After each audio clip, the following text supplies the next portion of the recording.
মশালটি নিয়ে এসে অগ্নিপ্রভু আবার তুমি ওরকম ভাবেই বসে যাবে হাঁটু গেড়ে। মশালটি নেবেন এই গেলিয়া গ্রাম পঞ্চায়েতের কনভেনার সাহেব মাননীয় শ্রী প্রদ্যুৎ পাল মহাশয় স্যারকেও যে জায়গায় মশালটি নেওয়া হবে সেই জায়গায় গিয়ে দাঁড়ানোর জন্য আমরা অনুরোধ রাখছি।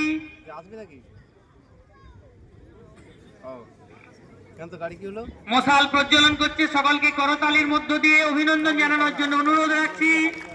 মশাল প্রজ্বলন করছেন গেলিয়া গ্রাম পঞ্চায়েতের মাননীয় উপপ্রধান ম্যাডাম মাননীয়া শ্রীমতী গৌরী খাঁ মহাশয়া। আমরা দেখতে পাচ্ছি মশাল নিয়ে দৌড়বে। সুশান্ত ওকে তুলতে বলো, আর একটু তুলতে বলো, আর একটু। হ্যাঁ হ্যাঁ, প্রথম ফাস্ট্যাগ ধরে দাও সুশান্ত, ফাস্ট্যাগ ধরাও।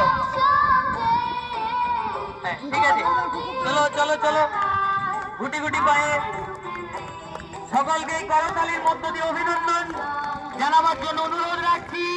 আমাদের এই শীতকালীন বার্ষিক ক্রীড়া প্রতিযোগিতায় মশাল হচ্ছে অন্যতম একটি দেবাদিদেব জিউসের সম্মানার্থে অলিম্পিকে যে মশাল টর্চ,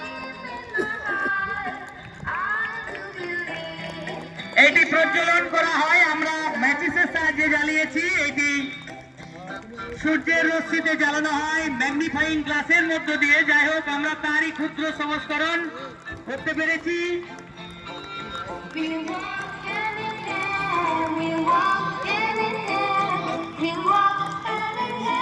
ছাত্রছাত্রীরা মানসিক ভাবে প্রস্তুত হচ্ছে, তারা এরপরেই মূল পর্বের খেলাতে কিভাবে অংশ নেবে। আজকের এই জয়পুর উত্তর চক্রের যে ক্রীড়া প্রতিযোগিতায় যারা প্রথম স্থান অধিকার করবে তারা মহকুমা পর্যায়ে খেলাতে আগামী 26শে ডিসেম্বর রাজগ্রাম শশীভূষণ রাহা হাই স্কুলের মাঠে সাব ডিভিশন পর্যায়ের খেলাতে অংশ নেবে। মশালটি নিচ্ছেন এই পঞ্চায়েতেরই কনভেনার সাহেব মাননীয় শ্রী প্রদ্যুৎ পাল মহাশয়।